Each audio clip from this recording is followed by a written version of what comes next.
to another edition of Hidden World Paranormal Talk Radio with your hosts, Chris Carr and Clarissa Vasquez. Break out your favorite adult beverage. Find your medicinal herbs. Relax, kick back, put your feet up, and enjoy supernatural talk radio with a sense of humor. Hidden World.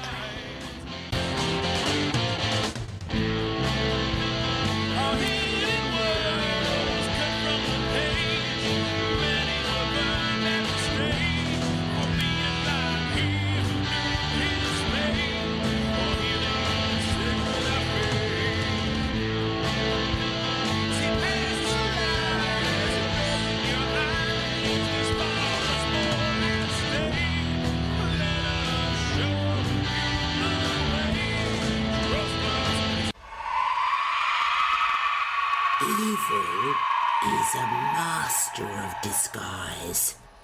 It can be anywhere and anyone. Wow. Well, there you go. That's what I do when I want to do something in like 5 minutes. That was quite the intro. Yeah. Wow, I'm impressed. So, good evening, folks. Welcome to Hidden World Paranormal Talk Radio on the LNM Radio Network. I'm your host, Clarissa Vasquez, riding shotgun this evening. As always, is my my faithful companion, dusty sidekick, partner in crime, Mr. Chris Carr. Hey. And, good evening, Clarissa. Good evening. And want to give a quick shout out to... I'm 15 shades of miserable tonight, folks, so you got to bear with me. Want to give a shout out to our affiliates. You could, if you're not listening via lnmradionetwork.com, you can also catch us on High Point Radio, 1620 AM, 100.5 FM out of New York, New Jersey, Pennsylvania, and West Virginia. WCET 101.7 out of Columbia, South Carolina. KOY 1230 in Phoenix, Arizona. KYAH 540 AM, Utah's Talk Authority. You can also find us on Daily Motion, TalkStream Live, Paranormal Radio, TuneIn, Twitch, iTunes, and you can catch the Hidden World archives on YouTube. Just look up Hidden World. That's right. And speaking of that, we have to get last week's episode up there with this one. So we'll be doing that this week, just in time for your Thanksgiving holiday. Plenty to listen to. What are you doing for Thanksgiving, Clarissa? Well, I got a couple of things going on during the day. I'm going to be having dinner with the fam, as well as my bestie with testes. He's going to nice. Be... Yeah, Mike's That's a good way to put that. Yeah. Well, I have a couple of BFFs. A couple of people that I consider my very, very best friends, and my best friend Mike, who is my bestie with testes, is going to be joining my family and I. So for once, I won't be like the odd wheel. You know, it'll be my mother and her significant other and his son and daughter-in-law, and usually I'm the oddball, you know, just flying solo. But Mike's going to join us for Thanksgiving dinner, and so I won't be the lone man at the table or the lone woman at the table this year. Very cool. Very cool. Well, you're still an oddball, but so am I, so it's all good. Yeah. I was referring to the dinner table, but... And then Thanksgiving evening here on LNM Radio Network, we've got a special broadcast. Oh, yeah. Yeah. I know you and Jax. Yeah. Oh, yeah. You and Jax are really looking forward to this. Because Laura Lee Potvin and Seraphine Hurley and I are going to be broadcasting a show that we have affectionately named Three Drunk Broads. And it's going to be the three of us getting our libation on and talking about who knows what. I imagine at some point in the evening, the conversation topic will turn to sex. As it usually does when the three of us are concerned. Yeah, Jax and I will try to pull you out of that gutter, so don't worry. If not, throw me straight in. No. And We won't beat that or anything. No way. yeah, We'd never do that. we've talked about playing some drinking games. One of which I think is Never Have I Ever. Mm. I don't know if you're familiar with that one. Do tell, do tell. It's you throw out a topic like and if you have done it, then you have to take a drink. And so, in the case of Laura Lee and Seraphine and I, if I were to say never have I ever had sex with a ghost, then Seraphine would have to drink because she has. Yeah, no, I know that Spectrophilia would have worked its way into this one way or another. I don't know why. We just Well, can't shake it. we can't shake it, and We're haunted by it, which is kind of weird. it's like a boil on our butts. It just won't go away. I don't want anything boiling my butt, thank you. Boo, boo, hey, how you doing, big boy? No, not what I'm going for here. So we're gonna play Never Have I Ever and maybe some other fun drinking games that we can do at a distance. You know, we can't play tequila pong because we won't physically be in the room together. Yeah, I mean, at that point, just drink the bottle. Yeah, I know Yeah. Seraphine's been practicing though. Tequila? because- Or yeah, pong? well, no, she's been practicing. She's been getting her drink on. She sent me a picture today of herself with this enormous cocktail glass full of what I'm guessing was tequila mixed with something. I don't know what it was, but it was huge. I mean, this thing, I could turn this cocktail glass into a fish tank. Yeah, like a fish bowl, right? Yeah. I've actually gotten drinks like that had like Swedish fish in them. Yeah. But yeah, I think you're supposed to share them, you know? Yeah, she wasn't Supposed to go sharing. solo on the four straw drink. Yeah, So yeah, that's prepping. Yeah, she's doing, the legwork here. she's getting A her little- liver good little in pregame. condition. Little Yeah. pre-game going on. Better get ready. Yeah, so we're going to be doing that. And which reminds me, I need to go to the liquor store and stock up. But Yeah, you're fresh out of nips, from what I understand. no, I'm not out. I still have 3. You got But 3 nipples? What? I knew you were an alien. That's for me to know and for you to not know. Where's the third one? I'm not telling. Secret. Yes. Yes. It is well concealed. There's probably some statistic about that, like 3% of the public has a secret nipple somewhere. I actually know somebody with a third nipple. Do you really? See? Yeah. See? Yeah, I know. Yeah. Yeah. Actually, the guy that I started CCPI with has a third nipple. Wow. Now, is it like a mutant twin hanging off one of the other nipples, or is it just in a totally random place? No, it's like on the side of his rib cage. Oh, that's so messed up. Yeah. Yeah. It's crazy. I've seen it. And he can't even be milked. No. No, and I don't know if it's if the third one is like an erogenous zone.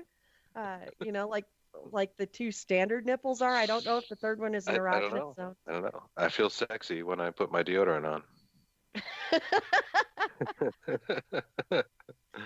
I don't if I thought he would answer the phone, I'd call him and say, "Hey, let's talk That's about kind of the third nipple." paranormal, yeah, in and of itself, really. Well, it's certainly It's like not a normal. two-headed calf or something. I don't know. Yeah, Mm. or a boil on your butt. That's not paranormal. That's not paranormal. No, it's public restrooms. Thank you. Ew. But that's when you got like crabs and scabies and stuff like that. Yeah, right. I remember I used to be in a band and we had a rehearsal spot and there used to be a sign over the toilet that said, "Don't throw matchsticks in the toilet. The crabs use them as pole vaults." True story. I was like 18. It's like, oh, really? That's funny. Mm-hmm. I don't. Yeah, I was in you- Pawtucket. Really? Rhode Island. Pawtucket, Rhode folks. Island. Yeah, Yeah, home of Pawtucket, Slater Pawtucket. Mill. Yeah, yeah. Lots of I've been there things. many times. In fact, our friend John, who we're going to be talking to next Sunday, he's from Pawtucket. Yeah, yep. Mr. John Gomes, Yeah. photographer extraordinaire, who provided some of the photographs in our lovely book, which goes by what title, Clarissa? Debunking Common Paranormal Myths, Exploring Psychosomatic Pareidolia. Oh, Available yeah. on Amazon. Ding, ding, ding. Yeah, you're drinking tonight, not me. Mm, I'm just having a beer, a Lagunitas. It's a Mm, little something. That's what it's called. I'm going to show you the bottle. See that? It's actually called a little something. little something. Yeah, Huh. a little something, something. Interesting. Yeah, yeah. I'm getting over a little bit of a cold too, so it's Yeah, working you as sound sort of you're off medicine, if you you're will. sounding a little less like Jeff Goldblum and a little more like Barry White this evening. Yeah, Yeah. you like that, do you? Oh, now take it real slow and take it deep. Wait, who's taking it deep? What? What? What? What? What is going What? on? What kind of We're show on is the this? air. This is supernatural chat. So, So, speaking of things that are supernatural, I sent you a really cool piece of video footage over the weekend. yeah, you did. Yeah, you did. And I know you've been working to debunk that particular piece of equipment called the SLS. And that kind of gave the SLS a little bit of a nod now, didn't it? It did. It did. As most of our listeners know, I was investigating this last weekend, and it was supposed to be a 2-night investigation, but I had some investigators bail, just for, one was sick and one had to work, and life happens. And so instead of it being a 2-night event, we knocked it down into one night, which I am very, very, very thankful for, because I tweaked the shoulder during equipment setup Friday night. Right, And right. yeah, oh man, And if you don't know, unwrapping. Larissa had shoulder surgery not too long ago, so Yeah, it's a bit tender. It's a just tender part of Clarissa. just a little bit. I'm so sensitive. Yeah, maybe laying out all those cameras and gear wasn't the best thing for that. I was unwrapping DVR cable from a short spool, not even from one of the long ones, but from a short spool. I was unwrapping DVR cable, and my shoulder went pop, and oh, merciful heavens, that hurts. That's not exactly what I said, but but we are Wow. on the air, so I can't When repeat. it pops like that, is that the muscle popping off the bone that Um, you reattached it to? no, what actually popped was, it was actually bone on bone that popped, just the way that I moved. It was bone on bone, because my bursa, the fluid sac in between the bones, hasn't fully regenerated yet. So I still have a lot of bone on bone if I move it just right. And so yeah, Yeah, it, crunchy bits. it sucked. But Yeah. but yeah, so I was, using the SLS camera and detected an anomaly. And, Yes, you did. But and beyond the capturing of that anomaly, well, tell us what happened. I start talking to it. I said, can you wave at me? And lo and behold, it did. Yeah, it did.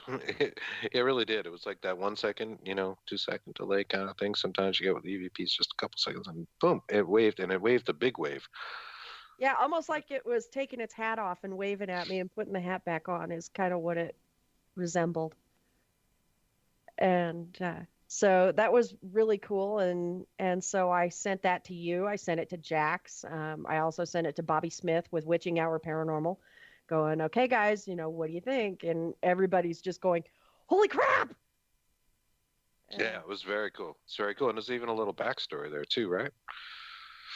Little Well, tap this is on the foot. well, and this is the location where a few weeks ago I did see a full-bodied apparition. Uh, You had spent the night? No? yeah, I had spent the night and woke up at 5 o'clock in the morning and to see a full-bodied apparition standing very close to me, and he was stomping his foot. And that was something else that was also captured with the SLS. I wasn't able to get video footage of it, but we did capture an anomaly with the SLS stomping his foot. Right, right. Didn't see the apparition. Have no idea if we caught any EVP because the audio files are not back yet. We've got different people going over those audio files, and so we're still analyzing the data. But I'm a little disgruntled and a little disappointed in some of my investigators because they insisted on using one of the random word generators. Did it begin with an O? Yes. Well, some people have had good luck with those. I don't know. I guess the jury's out. It depends on, I don't like the idea that it can pull from a library, particularly with the use of them on, on a TV show, for instance, because you can build that library, you can program it to use words that are relevant to the investigation. I think that was the biggest downfall. But although I think that was only one of the models, the 3 actually. Yeah, and the one we were using is the 5. Okay, all right. I don't think that one does it. It was the 3 or the 4. It wasn't the 5. I don't know. But funny story. About a year ago, our historian Sarah, she and I were working a case, and that we were using the random word generator just for kicks and giggles because nothing else was happening that night. And every now and then, this device, it's kicking out, regular words, cow, dog, and it's very monotone in the way it answers. And every now and then it would go, Norman. All right. With inflection in its voice, and it was excited about Norman, and so we thought that was kind of funny. It said that a couple of times that night, and every time I would bring it over near Sarah, not only would the gender change, but it would also start speaking in Spanish. Oh my! Now Sarah's one of those people. What did it say in Spanish? It called her a 5-letter word that starts with a B, not a P. Ah. Yeah. Biatch. Yeah. Yeah. And which I thought was hysterical, because I do speak some Spanish. And so I was actually translating. And as soon as I would move the device away from Sarah, it would be back to a male's voice speaking English. But Sarah's one of those people that naturally generates high levels of EMF. She shorts out. She can't wear watches. And she goes through iPhones like candy. Her natural EMF just shorts them out. And so I'm attributing this malfunction of the random word generator to Sarah's high level of EMF output. And Sarah was with us this last weekend. And I went over and was, observing, what was going on. There was 4 of them sitting in a hallway, 4 or 5 of them sitting in a hallway, around this random word generator. And I asked Sarah, I said, is it speaking Spanish? And she goes, no, it's not speaking Spanish. And about that time, the device goes, Norman. Norman. And so Sarah and I, of course, we had to laugh because it did that, that night about a year ago when it was just the 2 of us. Wow. Norman. So it's kind of odd, right? Yeah. Yeah, it was a little odd, a little weird. Maybe a little trickster playing a game with you. Who knows? Yeah, who knows? But, so if anything, that device is good for entertainment. But right. I'm It's a random word generator, and it feels random most of the time. I'm disappointed that a couple of my people were putting a lot of weight into what it was saying. Well, they were brought up on TV as being, Miracle devices. Exactly. There it is. The ghost is just going to talk to you. Just going to figure it the heck out. And, yep. Hey, what's going on, guys? Yeah. How you doing tonight? Yep. I'm And haunting this some of place. them, It's like, it's a Friday and I got nothing to do. yeah, some of them even have GPS. And I believe the 5 has GPS. And so, if you were to take it to like Lizzie Borden, it would know that you're at the Lizzie Borden bed and breakfast and Right. and we'll be can able to say pull words like like Lizzie and axe axe. and Yes. hack and Yes. Murder. maybe even a well and other Right. things associated with that terrible Right. haunting. Right. Yeah, that's not great. It's not great. Mm-mm. When we were on Spooky South Coast on Tim's show, he was talking a lot about Echovox, and Echovox is kind of interesting. I've been playing around with it a little bit. That may be may have some potential. I don't know. Some of these also just take from internet radio, and they work like a regular radio scanner. And I'd have a little bit more faith in something like that than say something that was a random word generator, because it just seems awfully complex to, I don't know, for the quote unquote spirit to be able to go, yeah, let me manipulate this device. I'm just going to move my EMF just right to make this word. But then again, I've also heard great examples of it. So who knows? Yeah, Spirit I box. don't know. How did that work out? That was pretty interesting. So I don't know. It's Yeah, still an I unknown. don't That's why either. we're looking at it, right? Yeah. Yeah. Now, if we go over the audio files and we have an EVP, a genuine EVP, not a recording of the random word generator, saying the same things that the word generator was saying, even if it says Norman, you know, But it's great to capture one of those as well, right? In conjunction. right. Yeah, Yeah, that give would a be little a lot more more valid. validation. Yeah. No, I hear you.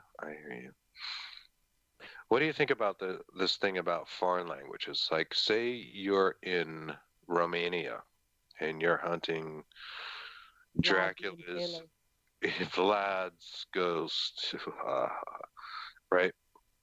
Or somebody who maybe had their head on a stake or whatever, and you're out there. Do you think you're going to get an English EVP, or are you going to get a Transylvanian one?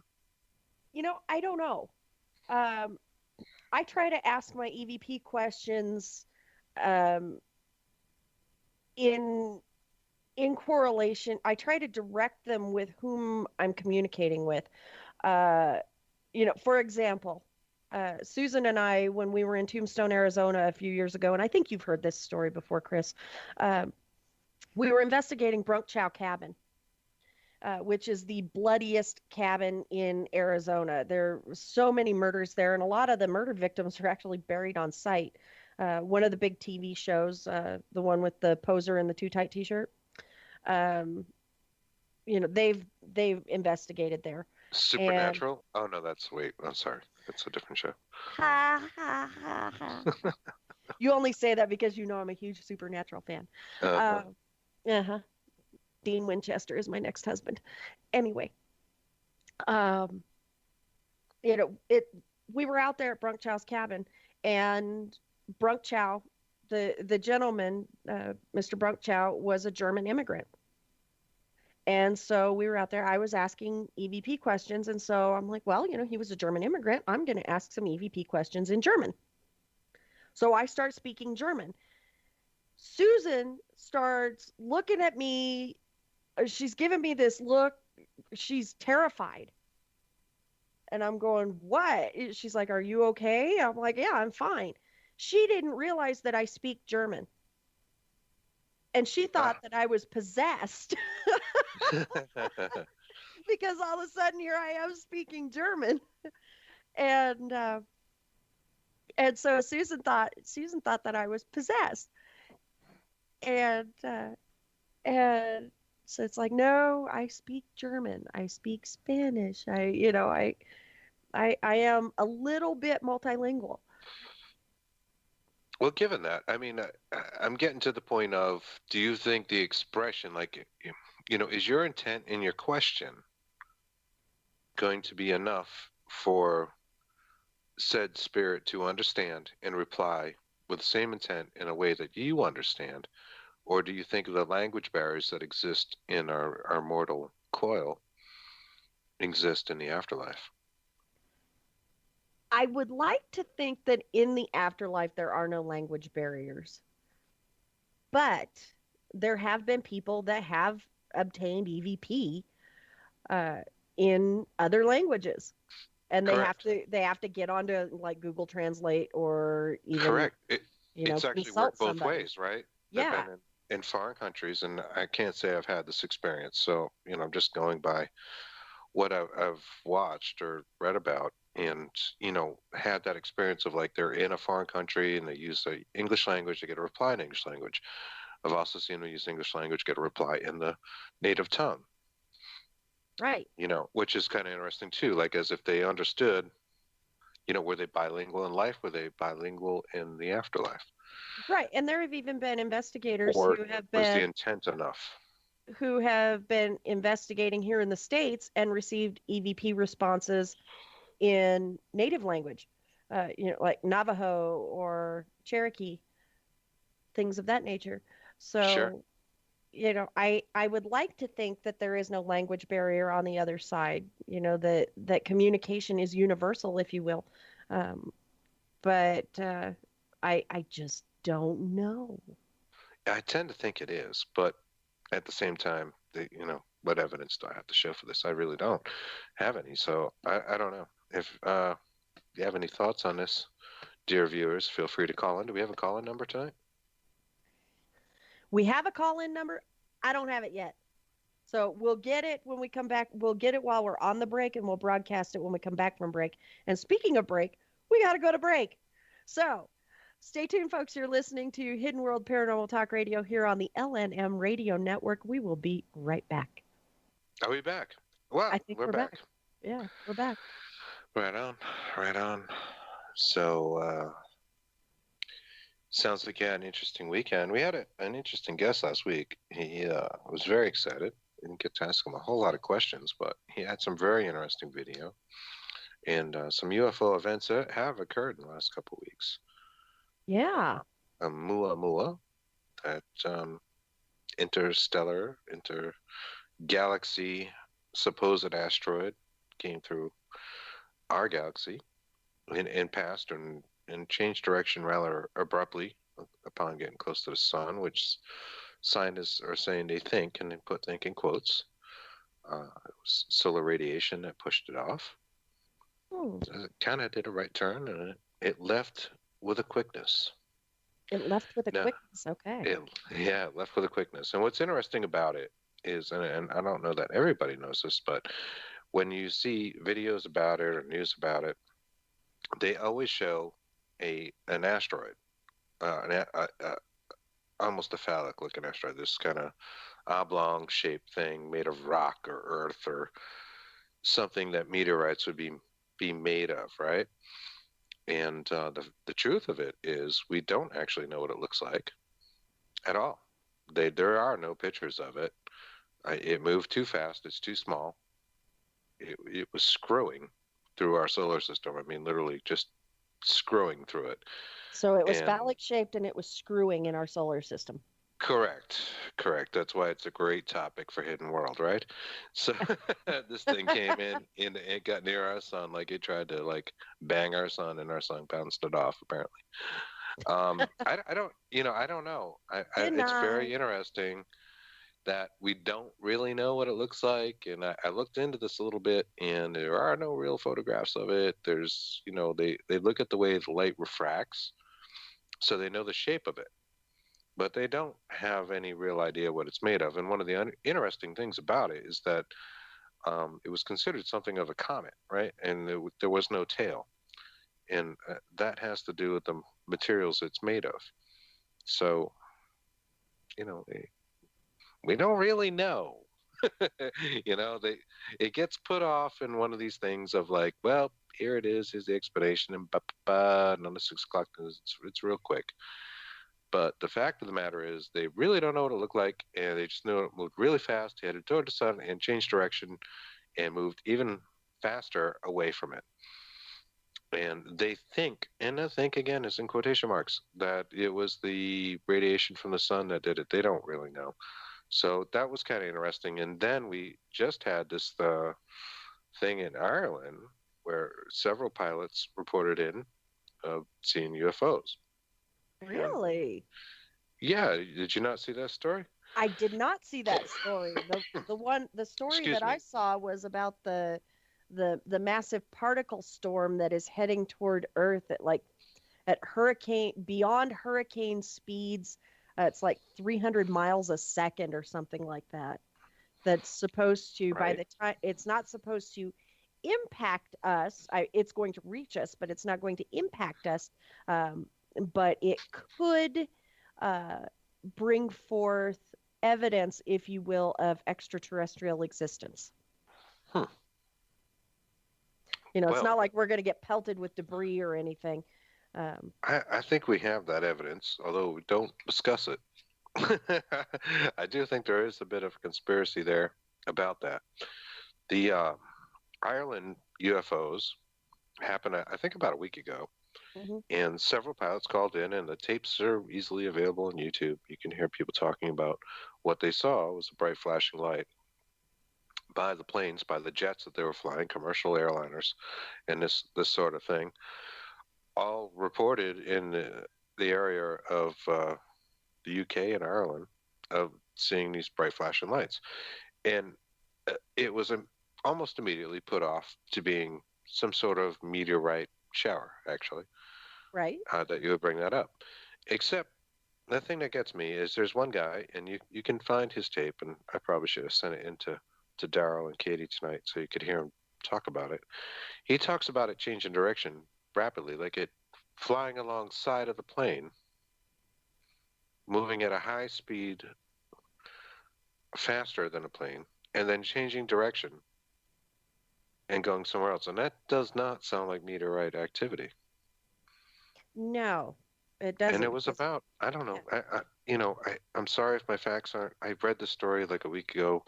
I think it's about 6 pilots that called in, and the tapes are, again, available on YouTube readily, Well, Google, there's an whatever. article in the Washington Post um, that talks about it, and and there was a British Airways pilot that reported it, and Right, right. really, It was in a and a lot Virgin of Air different pilot. media. Hmm. Yeah. About half a dozen pilots reported this thing Yeah. back to Central, if you will. And one of them talked about it changing direction, and that was the one that got me the most because it got dismissed quickly by, I don't know, Ireland's answer to NASA or whatever, weather department, I'm not sure, as being sort of like a meteorite shower. This was happening. There were bits, minuscule bits of, asteroids coming through our atmosphere. That's what you saw. It would be very bright, Right. but change direction. Yeah, I don't Mm, know. little hung on that one. You know, um, it may be worth looking a little deeper. Maybe. But speaking of which, well, on topic, but kind of off topic, I actually watched Close Encounters of the Third Kind for the first time the other night. What? Yep. I had never seen it before. How have you escaped this movie like all these years? I don't You know. just didn't want to see it. I never really had the opportunity. But it's on Netflix, and Yeah, yeah, and and Netflix. I saw it on Netflix. I'm like, oh, okay, I'm gonna watch this. And seeing a very young Richard Dreyfuss. Right, right. That's back in his Jaws days. Yeah, and so it was, even for its time, that was, Close Encounters and E.T., are really what put Spielberg on the map. And and I think Close Encounters holds up even to today's standards as far as, the quality of the movie and the storyline, and some of the acting was pretty lame, but I think it would hold up in today's box office. Sure, sure. Done with modern effects. I mean, I'm surprised they haven't rebooted it because they reboot everything. Hmm. That would be a great reboot, really. Yeah. That and E.T. has been spared all this time, which is surprising. Yeah, I don't know if Spielberg like has the rights to these movies, and no remakes Right, for you. right. He's like the reboot Nazi. Right. It may well be that because these are easy targets, right? I mean, they've rebooted Dukes of Hazzard for frig's sake. Yeah, that was a They'll TV reboot show anything, that they turned yeah, into a movie. the movie, and yeah, they reboot everything. How many Halloweens are there? I went to see Halloween with my son on Halloween. I think it's the third reboot, third or fourth of the I original don't know. movie. I don't know. I remember you went and saw it, and I asked you, I'm like, did she finally kill him? Is Well, he dead? maybe. They leave you with a maybe. They leave you He most complete with. assuredly was dead, and then they panned back across the room he was in was a basement where he had been trapped, and he was Spoiler no longer alert. there. So yeah. Spoiler. Yeah, I'm pretty sure they're working on the next one, so that should tell you all you need to know, really, about it. I remember It was entertaining, though. I saw Yeah. the first one, and it had been out for many many years, but I saw the first one. I was in the service when I saw the first one, and I had never seen it, because I wasn't allowed to watch horror movies when I was Oh, living really? at home. Yeah. Well, that's a definite difference between you and I. Yeah. That's No, all I watched. no, I wasn't allowed to watch horror movies, and it wasn't until I was in high school that I was allowed to listen to rock music. So, yeah, so it was a culture shock when I joined the service. I bet. I bet. Were you raised in Salt Lake City or something? How did that happen? No, no, no, nothing like that. Just had a pretty conservative mom, and who liked to keep a tight rein on her children. But Hmm. How'd that work out? you'd have to ask her. You'd have to ask her. I don't. We could call her. Give her a call. Hey, Mom, was Man. that a good idea? I'm not so sure the opposite is any better. So who knows? I think we're all Yeah, just individuals, and at the end of the day, so we're gonna I do what don't we're gonna know. do. She was a single mom trying to raise two kids on her own, and didn't want the worst to happen. Sure, And sure. there's a compared to the way she was raised, and she was raised in a much more strict environment than the one I was raised in. Right, right. And that's what we do as parents, right? We Yeah, take what we're fed and we, you know, try to put it in a perfect world, give it to our kids. yeah, loosen the reins Yeah. a little bit. And, Right, right. That was uh, crazy, so I'm gonna do it this way. And yeah, I mean, you and I have even had discussions about, the way I raise my son. right, And, we have. and and I'm nothing near, the way I was raised. And but my son is 17, and I still swear up and down that he's a virgin. Right, right. You keep swearing. He better be. He better be. That's all I gotta say. As long as he knows how to protect himself, all will be well in the world. Well, and we've had that conversation too, that, should you decide that this is something you absolutely have to do, which, knowing boy You made hormones, that decision at 12. right? knowing boy hormones the way I do, he probably does feel it's something he has to do. Um, just be safe, be smart, be safe. Yeah, yeah. You That's know, a tough time for boys, you know. You it's a walk in their tough bedroom time and for the girls. paint is kind of discolored.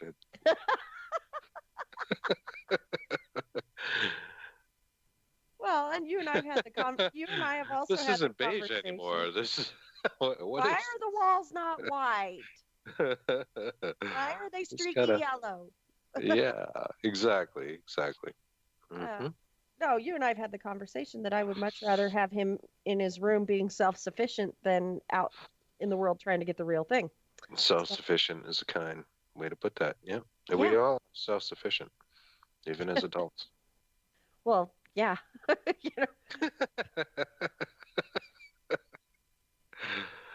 Yeah. some of us more This, so than this others. is not this is not supernatural, or is it? I don't know. I don't know. What's the obvious say? Yeah. What is the Ovilus say? Ovilus is gonna start saying paint, goo, Paint, goo, ecto, Norman. Norman, Norman, Wilbur. No, it didn't sound like Mr. Ed. It just sounded really overly enthusiastic. I think it'd be cool if it sounded like Mr. Ed. To be honest with you, Norman. I want an obvious that sounds like Mr. Ed. Chris, there's a ghost in the other room. What the frick? Do something about it.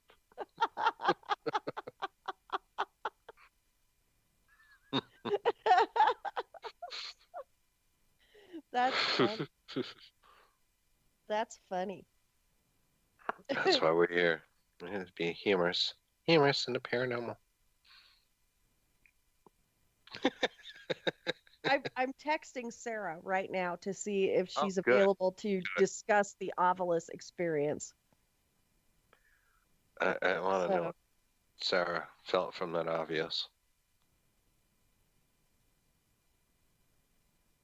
so if I tell her that she's going on the radio, she won't do it. But so I just texted her. I'm like, "Are you available to talk for a minute?" So if she's awake, she's got some health problems, so she may not be awake. But we'll see. We'll see if she texts me back. That sounds awful, Claire. So she has some health problems. She may not be awake.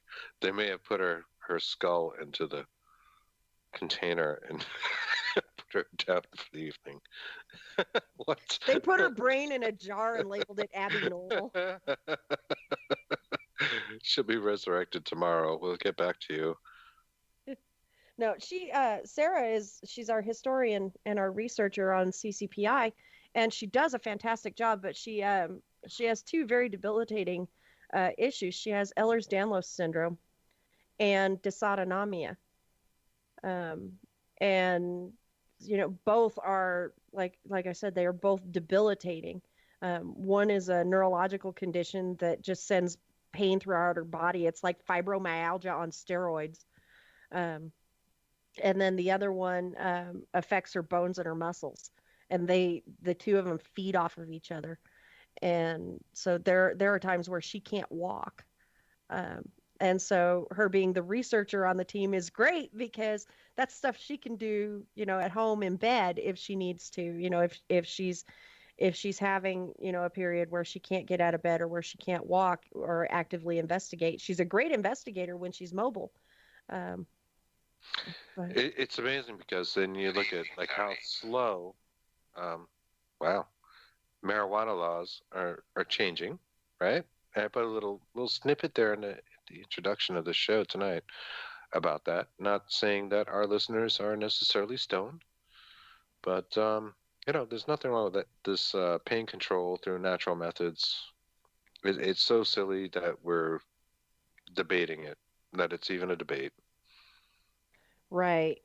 I'm not saying that she seeks this for her health, but some people do, and they've been denied for years and years.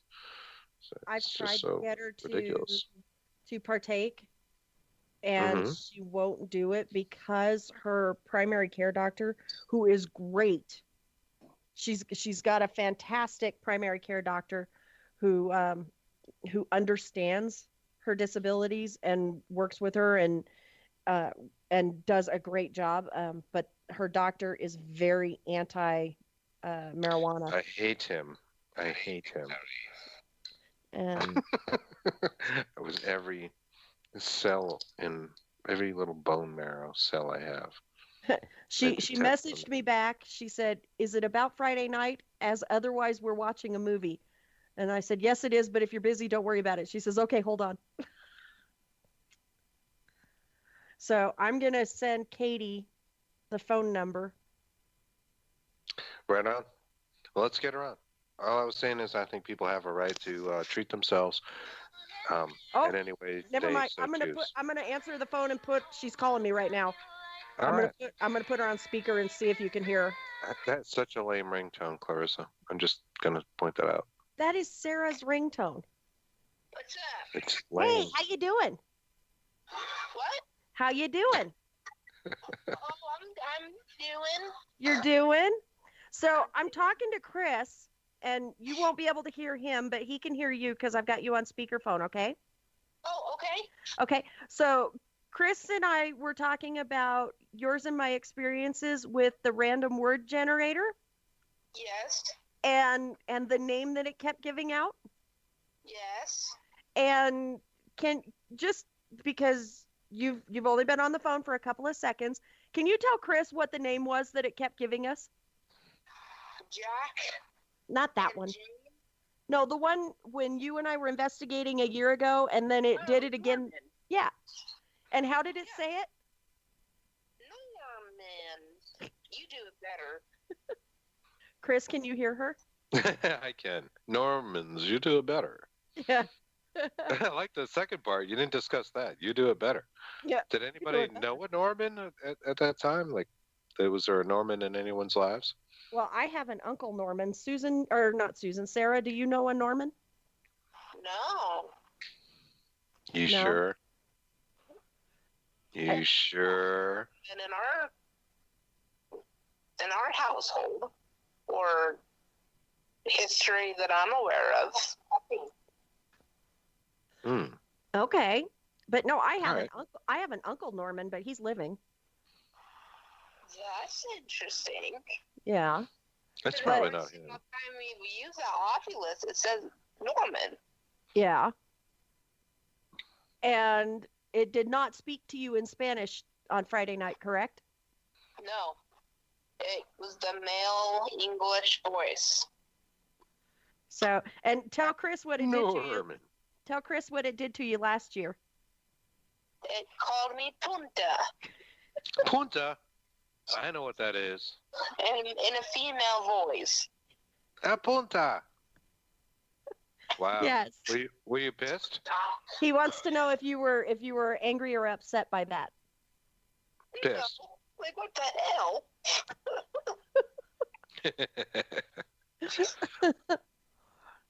So, given that we were investigating your house on Friday night, how do you feel the investigation went? I think it was a little unorganized. Unorganized? Why? Because I was in pain? It was different. I mean, I didn't know, when we were actually, lights off, we're going to focus on this area for so long and then another area. So, like, say the living room, the kitty room, and my room. Uh-huh.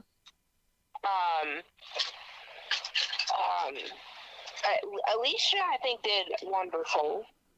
And I wasn't sure if you were putting Carolyn as, the main leader.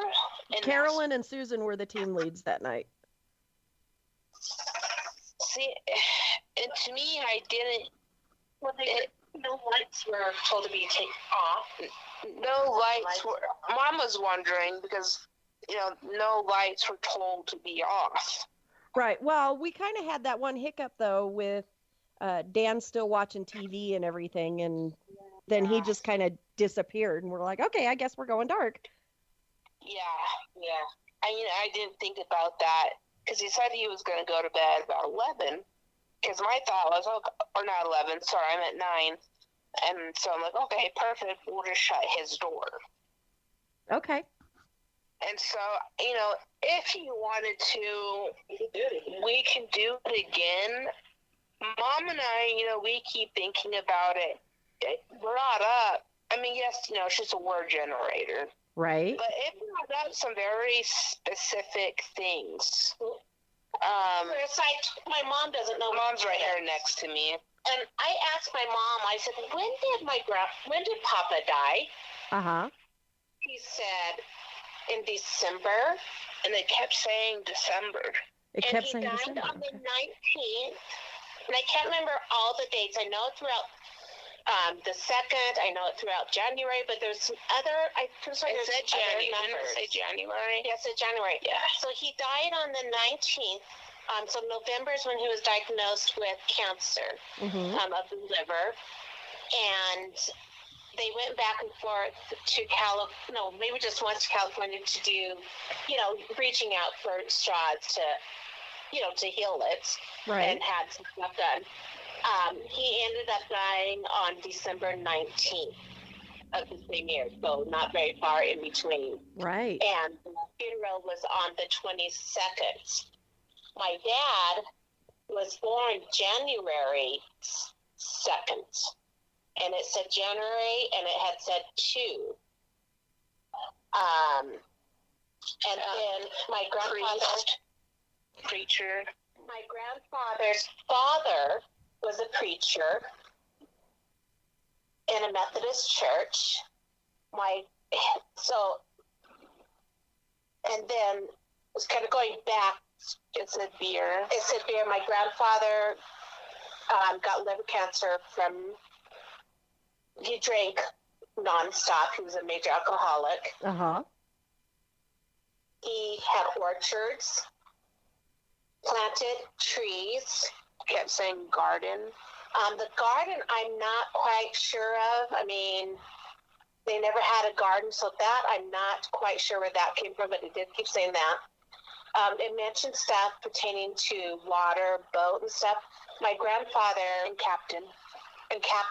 So my grandfather, I can't remember how many years, but he was in the Coast Guard. Mm-hmm. He never got on the ship. He guarded the piers. Okay. He was in San Francisco. His wife, and that was another thing that was interesting.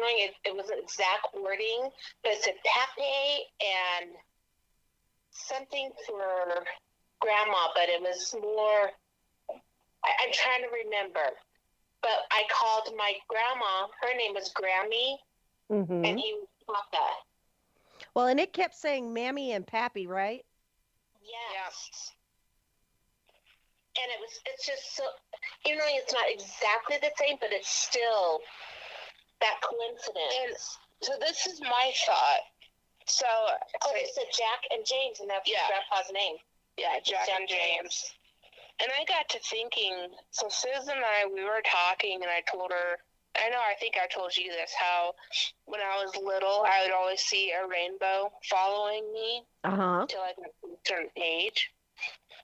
So then after the divorce and we moved to this house, Mom married Dan. Well, here's a new guy. And this man, protector type, spirit, I've called him. If it is a relative, I kind of wonder, is it because there's a new man now with us? Even though he's not mean, and then you have David who started changing. Right, but your Dan, who is your stepfather, is not exactly new anymore, and the activity continues. Yeah, and it happens whenever my brother. Hey! Language. My dad brother. well, those words. Mm-hmm. Him, he, whenever he was gone, was it 2010? I think the second. Right. Whenever he pulls his shenanigans is when the activity starts to amp up. We've already discerned that pattern in your house. Yeah. And then, within the last 3 weeks, Mm-hmm.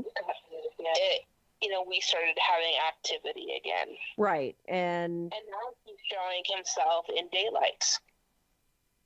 yeah, and at 5 o'clock in the morning when I haven't had coffee. Yep. So what do you think, Chris? I'm sorry, I had to step away for a moment, so I'm just kind of getting caught up here. So, can you recap that real quick? Well, what they were saying, and Sarah and Julie, Chris can't hear you. He can hear you, but you can't hear him. So we've already discovered a pattern. About, a new man, and We've already discovered a pattern that whenever Sarah's brother pulls his shenanigans, and his shenanigans are pretty drastic and severe and hateful. I'm not going to go into specifics, but they're very destructive within the family. The activity within the house increases. Is this a deceased brother? No, living brother. Living brother. And how old is he? And what we're aware of is he never had an experience. Okay, and the brother never had an experience. How old is your brother, Sarah? 30? 30. He's 30. 30. Okay. But he grew up in a house around it. But that sounds a lot like Haunting on Hill House. The main character is actually in denial of everything that's going on around him. It does kind of sound like Haunting of Hill House. Where the main character by the way, is a in denial. fantastic series, Oh, and that's blew my mind. But yep. Yeah. So, okay, ladies. Well, I thank you very much for your input. I just wanted to, and my listeners, thank you also. Thank you for coming on. Bad word. Thank you for coming on the show. Well, effing forgive you, don't I? Can I mention one more thing? Yeah, you can mention one more thing, Julie. Okay, so can I mention names on the team or? Yeah, you can mention names on the team. Okay, so before we started, Alicia, me and her were talking in the kitchen, and she was just, we were nonchalantly talking, and she all of a sudden just got real quiet, and she asked me if she could ask me a question, and I said yes. She said, does the name Peter mean anything? And Peter, I got the goosebumps, I got the chills because, you know the history of that name. Yes. Okay. And I explained to her, why it was significant. And she says, I was wondering because there's something with your tattoo with that name. The elephant tattoo? That's on the forearm. Okay. And it is like an African, Mm-hmm. thing. And then she says, is there a lot of anger in the home? Is there, has there been a lot of anger? Right. And I try to share with her with things that we just talked about, how that's affected. I said, I can't speak for Sarah, but how it's really affected me emotionally and, trying to deal with the anger because of that. I know because we've also, it's affected Sarah in different ways as well. So that was just another thing that was kind of quite interesting. Very cool. Now, can I get Chris and our listeners caught up on the history behind that? Yeah, definitely. Okay. All right. We'll do that. I am going to let you guys go, but I'll get Chris and the listeners caught up on that backstory so that they'll understand what you're talking about. But thank you for being on the show. You're welcome. Thank you. All right. I'll talk to you guys soon. All right. Okay. Bye. Okay. So Just to give you a little bit of backstory, when Sarah was quite a bit younger, she's in her 30s now, or I'm sorry, late 20s now. But when she was quite a bit younger, she was actually tricked into marrying a guy from Africa, um, so he could get his citizenship papers. She And was tricked. yeah, yeah, it was very, very abusive, and there was a lot of brainwashing. And brainwashing, hypnotism going on there, Not not kind of like the necessarily. Nigerian prince that gets the money, which, by the way, folks, happens a lot more than you probably think. It Yeah. happens a lot. They send fake photos. I saw an instance of this with an ex's, single mom, where she just, oh my God, did she gave away so much money. It was unbelievable, Well, and I saw what the guy had sent and stuff, and how believable it was. yeah. Uh, No, this guy was yeah, actually here in the States, and his name was Peter.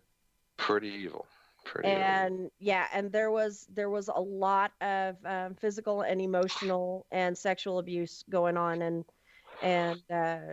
to the point where Sarah was actually afraid to tell her family, what was going on and what had happened, and Sure. she finally reached a point, Kept where her in a state of fear so they yeah, wouldn't talk about it. Yeah. yeah, and These and guys know she what they're doing. yeah, and it was ultimately going to kill her, whether he killed her or she killed herself. She was going to die as a result of this, and she finally reached out to her mom for help, and law enforcement got involved, um, and Sarah was able to get her divorce. um, Thank but God. yeah, but Or she whatever was thought that very, is going on. very, very young and very naive, fresh out of high school kind of thing, Mm-hmm. and so it's crazy that Alicia picked up on that. Yeah, she's a little intuitive. But that's a very sad story. And I'm sorry to hear that. Yeah, One of your team members had to go through that kind of crap. yeah, There are people in this world that don't deserve to be here, folks. that's very true. That is very, very true. They're, put aside political differences. There are people just do not belong. Yeah. Now, what's up with you saying that Sarah's ringtone on my phone is lame? What was that? That was from Supernatural the musical. Yeah, I guess that's why I said it. Yeah, I didn't know that. I didn't know it was that deep. I thought it was just some pop song. No, that's from Supernatural the musical. It's like, have you no taste? I've got excellent taste, but I have different ringtones assigned to different people, you know, Uh-huh. that I are, bet you do. Yeah, I do. you're very organized over there, Clarissa. That's one thing I notice about you. Very organized. you Organized know, chaos, maybe. I'm only razzing you. I You know. should be organized. Organized chaos. I say that because I'm completely disorganized. The most disorganized person you'll ever meet. Yeah, you haven't seen my desk lately. What's a desk? Yeah, what's a desk? Exactly. I was so embarrassed. They finally came and fixed my sink the other They have day. those in homes? It, What? yeah, yeah. It Wow. only took 2 weeks for them to fix my sink, and and the plumber actually had to call my landlord to come and help him fix this. And so the landlord comes in. I was so embarrassed because my house has been such a mess since I had surgery, and I am by no means a neat freak. I am like the opposite of neat freak, but I if I'm gonna have people in my house, I like it to be a little tidy. And and so my landlord walks in and my house looks like a hurricane went through it. I was like, oh my God, I'm so embarrassed. But Daryl or Katie, I don't know which one of the two, just posted in Skype that said, I need a ringtone for you, Chris. What would you pick for me? I don't know. I don't know. Don't let it be a pop song or anything from No, Supernatural. no, no. It would definitely be metal, but I don't know. Metal. Is that metal hot? Yeah, it would be metal. I do love the metal. Iron Maiden is going on tour again next year. Are they really? I've informed my daughter, who I took this past year, which is so fun because she's 19 and we get to re-experience, or I get to re-experience, what it is to go see an Iron Maiden concert, from the 1980s with my daughter. It's so cool. Yep. Love it. Love it.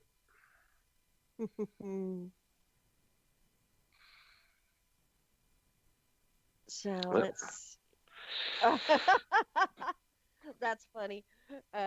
They just posted in chat you've seen the little cartoon duck, singing, I'm about to whip somebody's ass. That's what they suggested I use for your ringtone. oh, yeah. Do I know you? And Jax Not my just job to messaged annoy me. you. Jax just messaged What? me saying that I needed a bell ringtone for you. Something going ding ding ding ding ding. Yeah, right. Are you trying to say he's a ding-a-ling, Jax? Is that what you're trying to say? We'll see if he replies. He may be like, yeah, no comment. If he's replying to you, why don't you have him call in? Because I think we're initially going to talk about fact and fiction, and our plan was to talk about some of the Hollywood movies Hmm. that have been presented as fact, which are probably fiction. Well, If you did a and little research. in my research on that, I found a very interesting tidbit that I think you are going to find of particular interest. And that is the big cases that we've talked about, the haunting in Connecticut, Amityville, what's the other one that's Conjuring. been Conjuring, yes. Conjuring the Nun. Yes. Yep. The main actual character in those cases has been quoted as saying, take the interesting parts and make the rest up as long as it's scary. When you say before main interesting character, are we this going person passed to away. a certain paranormal team? Well, we're going to a certain paranormal duo. Classic duo. Yes, a certain paranormal duo. And the one individual I had before some their kind death. of interesting stuff to tell you about The Conjuring. For somebody who was there, that lived it. So we can get into that whenever you're ready. That's all good. Jax was going to talk about Amityville, and if you want to have that conversation, we can do that. Yeah, I'm sending Jax the call-in number right now, and and I suppose I can say their name on the air. I don't like to slander anybody, but yeah, since they're like pretty much beyond being able to fight back. Yeah, well, not even that. Yeah, I know what you're saying. I know. Not even that. I think a lot of our listeners know what we're saying at this point. Yeah, but this person, before they passed, when they were having other people, write these stories. Well, let's get into it. Let's talk about it. Let's talk about it.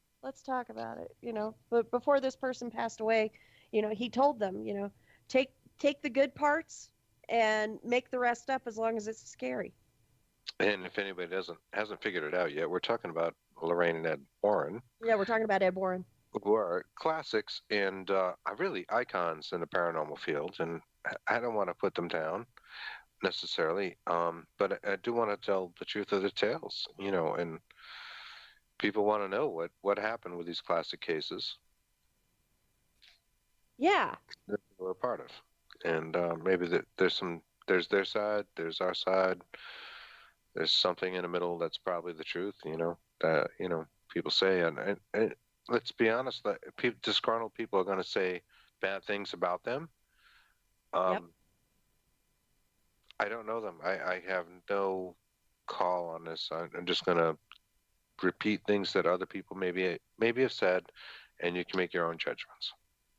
Yeah. And my portion of this research was The Haunting in Connecticut. Correct. And, the cool movie, cool as hell. I love that movie. And the premise of it, the parts of it that I know that are true, that it was a funeral home Mhm. that they moved into, is awesome, right? I mean, that is downright creepy. And then, to bring in the other aspects.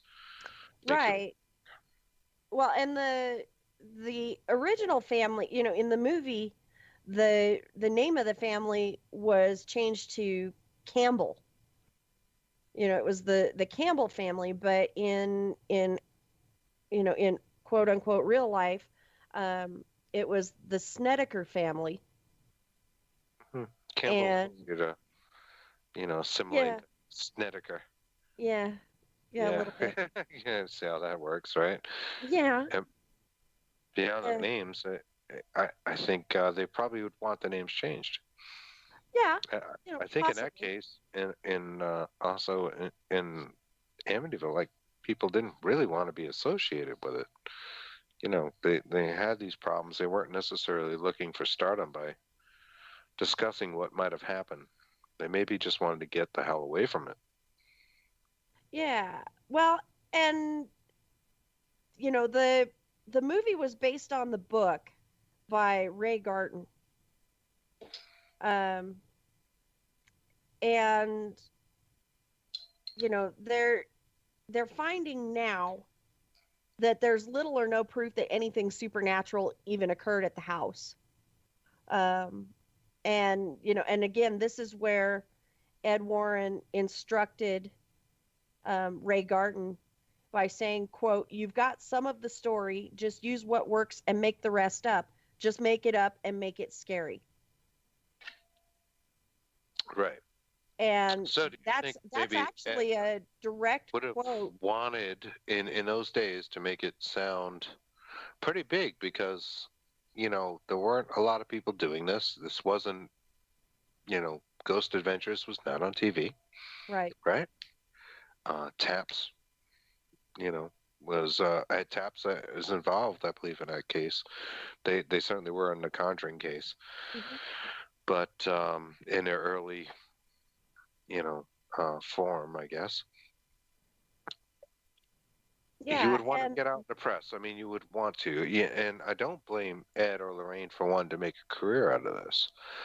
No. But I think they were maybe entangled in some things that seemingly were over everyone's head.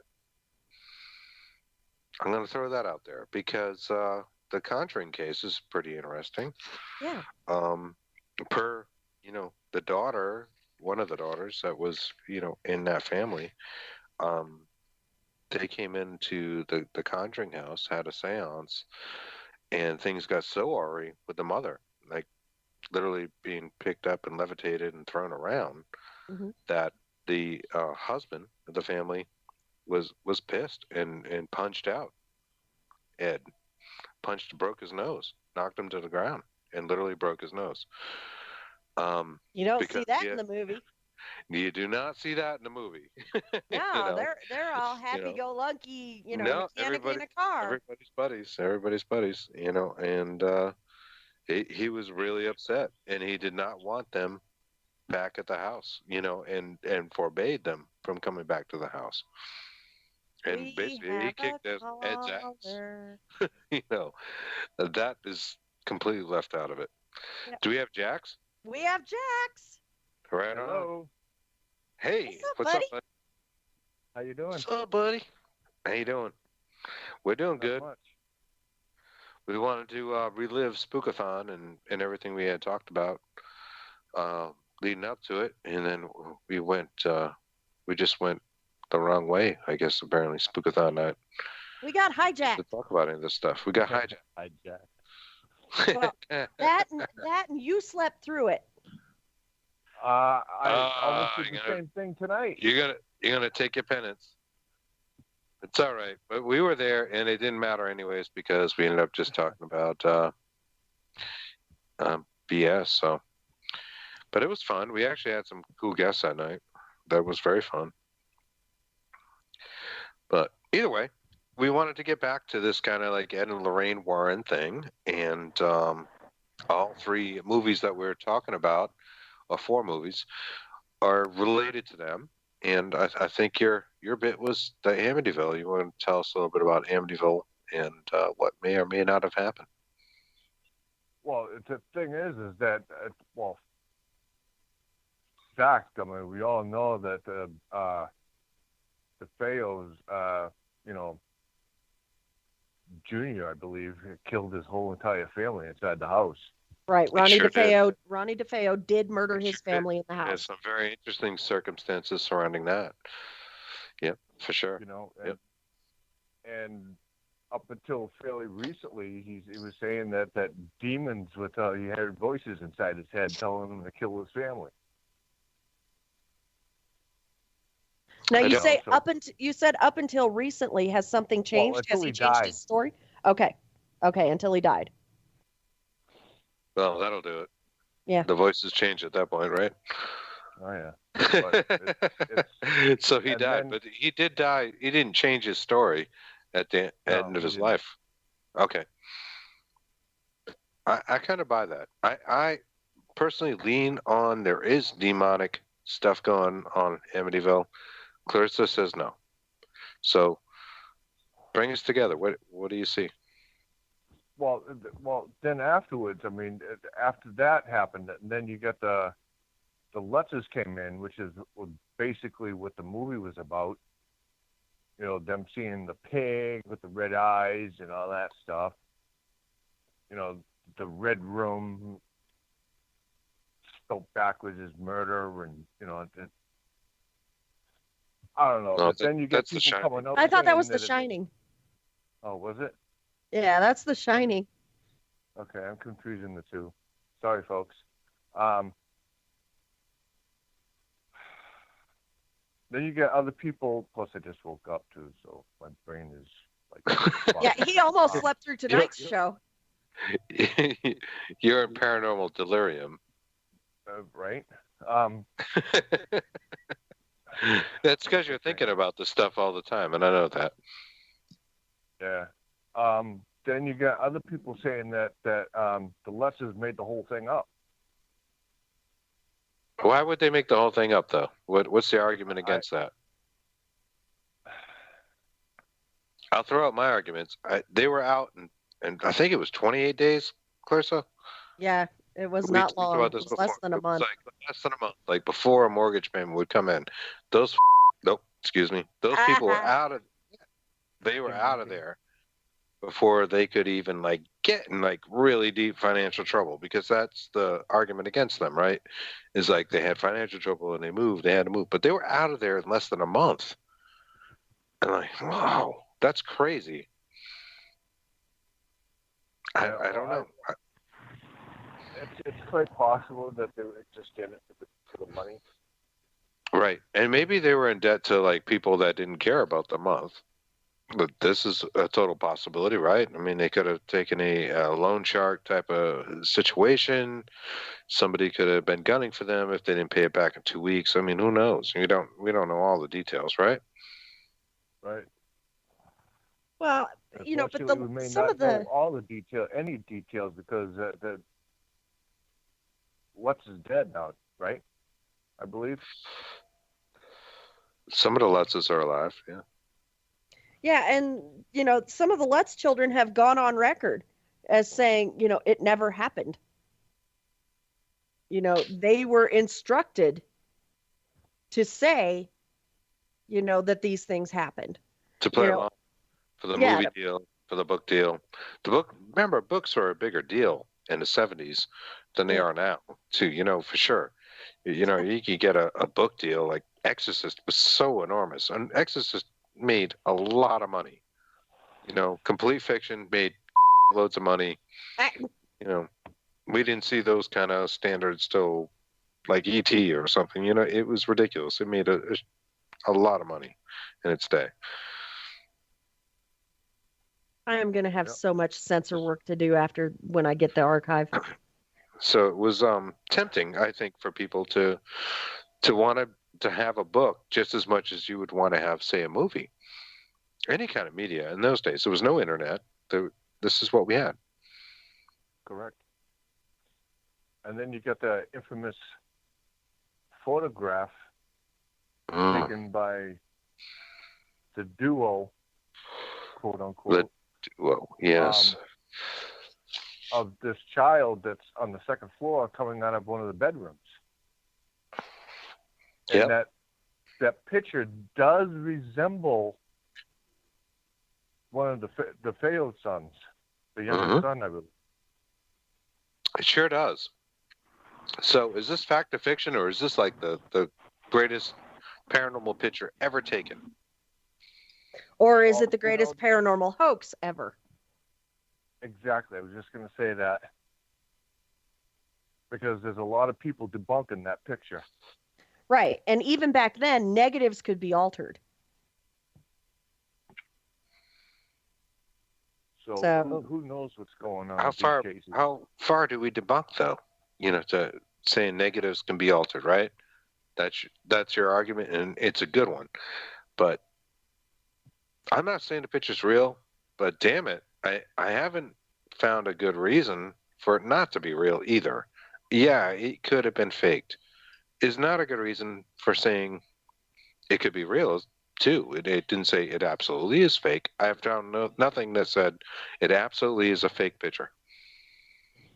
Well, no, and it's a great picture. It's insane. I think it's too good, and I think that's its problem. It's actually too good. You look at the thing, and it's so clear, right? It looks like the kid. Looks like one of the kids that died. No question. Yeah, and so go ahead, Jax. You're absolutely right, Chris. We have the definitive proof that picture is fake. Unless the three of us, someone sits down with us, and actually looks at that picture and really gets down into the research and study it. All we have is these other people's words that are debunking the picture. So, right. What are some of the common debunking things about the picture? What do people say? Why do they think it's fake? Because the film could have been manipulated? Some saying that it could be manipulated. Others are saying that they brought a child along with them and took a picture of him coming out of the bedroom. And they may have. I mean, this was a very high-level case. It's something that was on news across America, which was a big to-do then, right? We didn't have internet. If you could get on beyond your local news station with some kind of story, that was huge because that's all we had. Right. And of course, like you said, the books, you hit the library. Yeah. That was millions of dollars. $1 million then was like having 20 million now or something ridiculous. I don't know how that actually works out, but I know it's a lot more. Right? So it's kind of interesting. I don't know. It's such a clear picture. My feeling is that it is faked. I agree with you. I agree with the debunkers, but I cannot say with any certainty that I'm right. Right. Well, and so it stands to reason then, or rather it begs the question, what is there to gain from fabricating this other than fame, fortune, notoriety? And who stands to gain the most? Certainly not the Lutz family, because back then having experiences like that was still very, very taboo. So who stands to gain from it? Yeah. The people working the case, the people trying to gain fame and notoriety from working the case, being the Well, quote unquote elite. Let me throw this back at you. I'm sorry, but if you caught the best paranormal picture ever, wouldn't you want credit for it? Absolutely. You absolutely want credit for it. And should you be ashamed of that? No, No, you would be like, look what I got. You should not be ashamed of it. However, now that history is discerning a pattern with the people, claiming to have captured this evidence as being, hoaxers and fabricators, then, it goes back to the original question, is this legit? And if it's not, why was it fabricated? Who stands to benefit from fabricating this evidence? Well, certainly not the Lutz family. Yeah. All right, well, let's look at some of the other stuff. So you have that. You have this amazing case that makes national news, which was a huge to-do. And our listeners need to understand, we might be older than some of them. This was big, right? I mean, any kind of paranormal thing that made your news circuit at 11 was absolutely big. It was huge. It was bigger than cats on Facebook. Right. Right? True story. So, yeah, and you did stand to gain financially from that. Just having that kind of push is enough to get you into the book deal, the movie deal, blah, blah, blah. So it's not hard to see why you would want that. But, oh God, that picture's awfully clear, isn't it? Yeah, anyway. And I just looked at the picture. I just now looked at it. And it looks like an actor or something, right? It does. It looks like if you look at the original photo, there's barely anything there. But then you look at it enhanced and blown up. And and that's when you see this really super clear child face, peeking over the stair rail or coming out of the bedroom or what have you. And it does slightly resemble, one of the DeFeo kids. It could pass. I mean, by our rules, what rules are there, right? It looks a lot like one of the kids.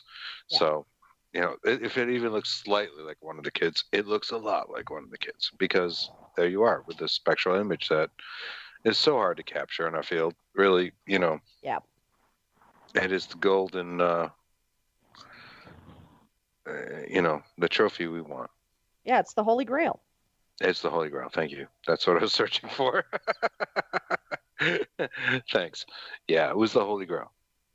So maybe it is, maybe it isn't. We don't know. We can't say it isn't. We can't say it is. Is that fair? You get that famous saying too that if it's too good to be true, usually it is. Right. I totally agree. But here's the thing, and I brought this up with Clarissa before on another episode, was all these people in the family were shot execution style, face down. Correct. Yeah, they're facing a pillow, brains blown out, blown across the wall. How is it that happens?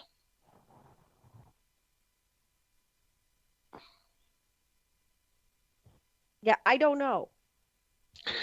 Doesn't somebody bug out and say, you know what, I'm not doing this. I'm not doing this, and leaves or freaks out or does something different and gets shot a different way? Maybe.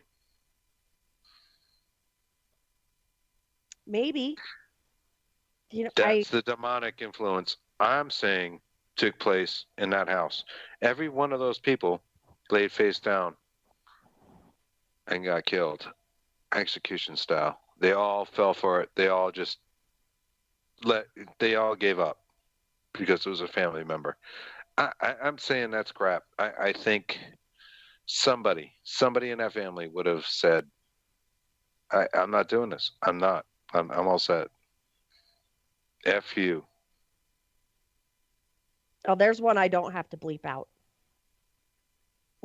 I'm trying to be careful. But true story. Like really, everybody had to lay down like a dog and just get shot. Come on, somebody in that family, a little kid, somebody would have said, "I'm done with this. I'm out of here. This is crazy. I am freaking out. I am leaving." And fight or flight response would have kicked in, and flight would have, or fight, one of them.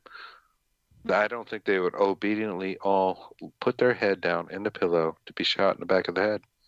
I just don't, and I think that So is do you the think real they were tell all that possessed? it was a demonic incident Do you that think they occurred. were all possessed and that the demon made I them think lay face down? something happened. I think something happened. There's more to it. I'm sorry. I think that's the best evidence we got, really. I mean, Why would they do that? Please give me one reason why they would all do that. I mean, personally, the way I feel about the whole situation, and you're right, they were all facing down or, in the pillow, all in the same position, basically, and shot execution style. But my take on the whole thing is that when that gun went off, somebody would have heard something in the house. So that led me to believe that the rest of the family was drugged. Thank you. And Chris, you and I discussed that previously, and you made the argument that the bodies were tested, there was no sign of drugs, but again, They were. They was were all actually tested for common drugs, and common drugs, and Yep. I and mean, we're talking about them being drugged by something they wouldn't test for. exactly. And I don't think that's enough. I'm sorry. I just do not see the whole family putting their face in a pillow and getting shot in the back of the head, and us not seeing that as a sign of something demonic happened. I mean, seriously, folks, look at what happened there. Something bad happened. I'm not saying that photograph is real. I'm not. I'll give you more reasons in the little Conjuring bit I got to tell you about why that might be false. But damn, something happened there that was, as we say here, supernatural. That's right. And because we cannot readily explain it scientifically, it is considered paranormal. So, is it paranormal? Yes. Call in like on our talk line. What's Yeah. that? Yeah, we've got a few minutes left. If somebody wants to call in, chime in, you can give us a call at 202-559-7943, 202-559-7943. You have an opinion on the Amityville Horror? Let us know. Or the Haunting in Connecticut, or the Conjuring. Or the Nun. Yeah, or the Nun. We don't have a lot of time for this stuff I was going to tell you about the Conjuring, but I'll tell you this. Valak is a goetic demon. If you're familiar at all with the Goetia, right? You know, it's one of the, I think it's Second Book of Solomon, Lesser Book of Solomon, where he's called out. They just use the name. The story itself comes from the family, that lived in the Conjuring, and the mother who had seen a dark, shadowy figure, not necessarily a nun, but felt that she had been haunted by that figure her whole life. Yeah, and don't you think it's interesting that that at least in the movies, they're tied into the personal demons? It's the Lesser Key of Solomon. I'm sorry, I had to look at my notes. And I believe it was actually Lorraine that was haunted by that. Yes. Sorry. My apologies. I'm dropping the ball here, Bigley. Well, greetings, Bigley. everybody. Oh, God, there's another word that I hate. Bigley. Bigley. It's a made-up word. I'm just going to make it up because, forget, I'm president. I'm going to make up shit. Word that I hate. All right. So, Yeah. Hi guys, how y'all doing? Your great and mighty powerful one is here, and I gotta say, most of those movies, I have to admit, are made up, fake, media, falsified, undetermined, and the worst part about it is, the actors get paid royally. Well, that's the worst part. They did their work. Yeah, they did their work. They did their jobs. They portrayed characters. I like the way you said that. Characters. Exact characters. And that's the point you're making. And you're right. This is a bunch of crap. I had a whole bunch of stuff to say about Conjuring that, is crap as far as what got out in the media. And a lot of what got out in the media about Amityville Horror is crap. But we were talking about the facts, and every one of those people was shot face down. And why do you think that is, Odin? Because they're made up, they're script written, and there's no basis of factual occurrence that could ever be found, seen, or hold on, it almost sounds like a belief system. Oh, you got a good point there, except that we are actually talking about the facts and kind of trying to whittle it down. The people that were killed initially in the Amityville Horror, right? The original Amityville house, Long Island. They were all shot face down, the whole family. And I think, how many people was that, Clarissa? Was it 6 people? Yes. It was a pretty big family. Every one of them had their face on a pillow, shot in the back of the head.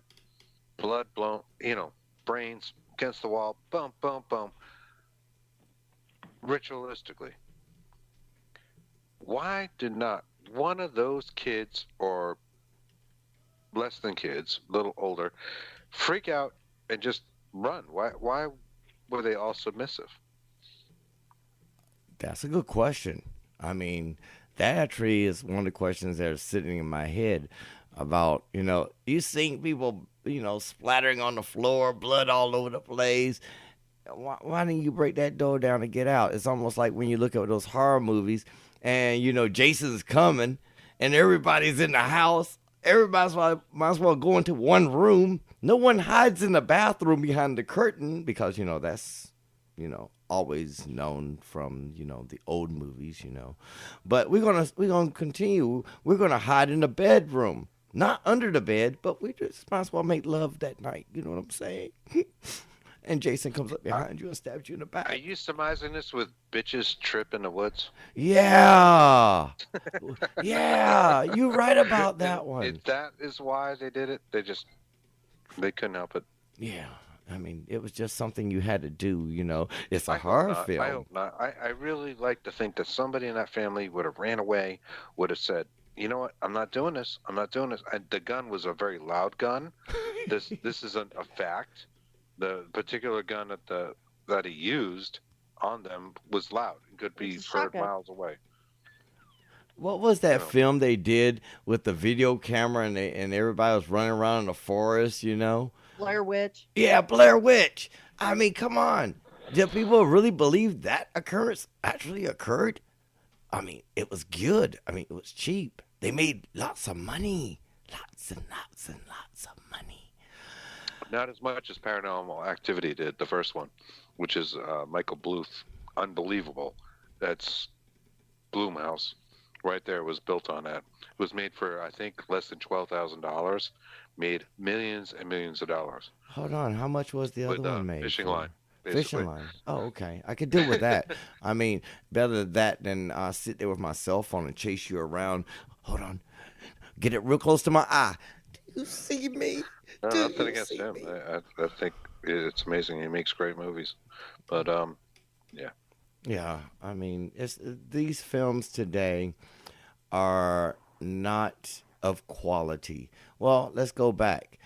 For the past 30 years, horror films are not of quality. Right. The quality is gone. The experience, the emotional part of it is not even there. I mean, 98% of them, you can see it coming. Yes, you can definitely see it coming. Well, this is old, and I'm getting out of here before I start laughing myself to death with my own words. But as I was going to say, there are horror films out there, and I know Jax knows about a couple of good ones that could actually, scare you. Like, what was it? When the Drag Me to Hell. I mean, it's not based on nothing realistic or anything they claim to be realistic. Even that kind of sucked. Yeah, Do you have Jax, what do you think? Netflix? Do you have Netflix? Yeah. Have you watched Haunting in Hill House yet? No.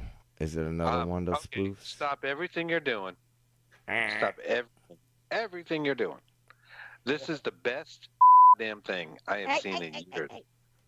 I can say damn. Damn it. I can say damn. It is so good. It's so creepy in points. This season, it's the first season. I think it's 10 episodes. Carol? Uh-huh. You must see this. You must see this. I found it life-changing. I feel like a different person since I watched it. The conception of ghosts, and this is not the only conception of ghosts. I mean, there are true ghosts. There are a lot of damn ghosts in this series. But the idea about our fears, our regrets, and everything else, and building walls, the humanism at the end of this movie, the way it concludes the series, it's so big. It's the best thing I have seen, literally, in I don't know, 5-10 years. It's awesome. See, I lost interest after the fifth episode. See, well, you know what? It was the sixth episode where it changes, right? The first 5, they jump around timelines, and the time, Right. What is going on here? And it's a little weird. Then it starts to make sense. And once it starts to make sense, and you go, oh my God, this is major. Really, it's really good. It's based on a story that was written, I think, in 1959, and there's a lot of artistic liberties. I think this whole bit of humanism that was built in the end of it was taken, done by Netflix. It's not. This thing has been recreated in at least 2 different movies, actual Broadway production, as a matter of fact. It's because one of my favorite movies. Yeah. It's totally. One of my favorite movies was The Haunting. And, right. Haunting. Which one? With one version. Yeah, the one with Catherine Zeta-Jones and Yeah. Liam Neeson. That was the later one. There was an older one too. Not so much from the book. They took some liberties in there too, but it's often panned. It's not the best version to see. I'll be honest with you, I haven't read the actual book, but I want to. I don't think the book is really what the Netflix series is either. I think that's another whole incarnation of it. But I would like to read it. Stephen King has cited oftenly, like that's a word. There's another made-up word. Is a total, You've been hanging out with the president? Yeah, that's me finishing my last beer. Anyways, that this is the most classic ghost story, and it is an awesome ghost story, and it's worth seeing. But there are things in the Netflix version that are they will blow your mind. Clarissa, watch it. Yes, I guess I'm gonna have to pick it back up. Binge it. I watched it in 2 days. What do you think, Jax? Have you seen the series? I have not. I have been told about it, and I told it's absolutely phenomenal. Yeah, a lot of people are raving about it, but like I said, I lost interest after the 5th episode, and I'm like, eh. Again, go to 6. What about Poltergeist? Oh, that was supposedly based on a true story. Here. Do you want to hear my ghost story when I was a kid? I mean, if we can all, we all got ghost stories. Let's get the film out. I'm going to tell you. I'm going to humor you. Yes, I would love to hear it. Yes, I want to hear it. So for a while, my father was pretty successful, and he was building a house, and for a little while, and in the interim, we lived in another house, and that house in Rhode Island, in Lincoln, Rhode Island, was quite haunted. And I have these amazing recollections of having conversations with stuffed animals, which I know sounds ridiculous, except they said things like, well, tonight's the night they're going to kill your parents. Tonight's the night the big guy's going to kill you. And I remember them like I had those conversations an hour ago. And that's kind of weird, right? But my parents, who did not stay married long and divorced, always held strong to the same kind of ghostly stories. And that was that there were footsteps constantly heard on our basement. We had a basement, with a flight of stairs, and you'd hear footsteps at night going downstairs, coming up the stairs. Nobody there. Would hear babies crying, right? And I think this is not the most weird thing that, people come across. It's kind of common to hear a baby crying in the basement, right? And we heard that. But the cool thing that is a little unique is that my parents both observed an American native, an American Indian, who would walk by our house wearing a corduroy suit about the same time every day. I think it was around 4 or 5 o'clock, and he would walk by the house, and they would see him in his kind of like old-looking corduroy suit. Had the jacket, had the pants, just corduroy, just walk by. And my father asked the neighbor, like, who is that guy? Nobody knew who he was. Nobody else had seen him, but they had seen him the same time every day for months. He would just walk by. One night, my father, coming from Philadelphia, he was kind of a crazy man, kind of inner city kid and protective. He had kept, like a kind of a big knife, basically, under his pillow, like a Bowie knife or a dagger or something like that. People were breaking into the house, and they, of course, weren't, at this stage in his life. But then he kept it anyways.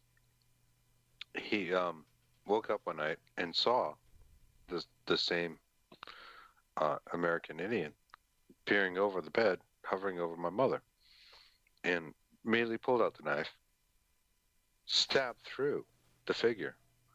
And all he felt was corduroy. He just felt it was like his hand went through corduroy. He almost stabbed her. And that's my ghost story for the evening. That's how I was raised. Wow. Well, that was a great story, but unfortunately, guys, we're out of time.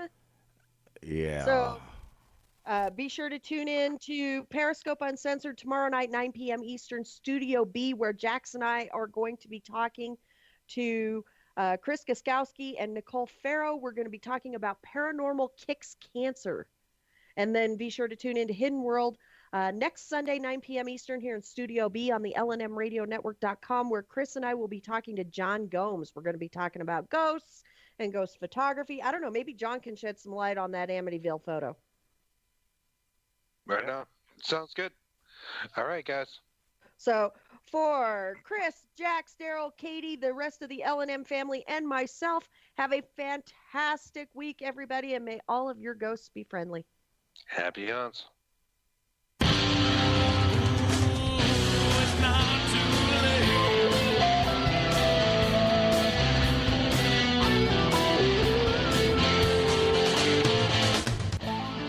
Hidden World is brought to you on the LNM Radio Networks.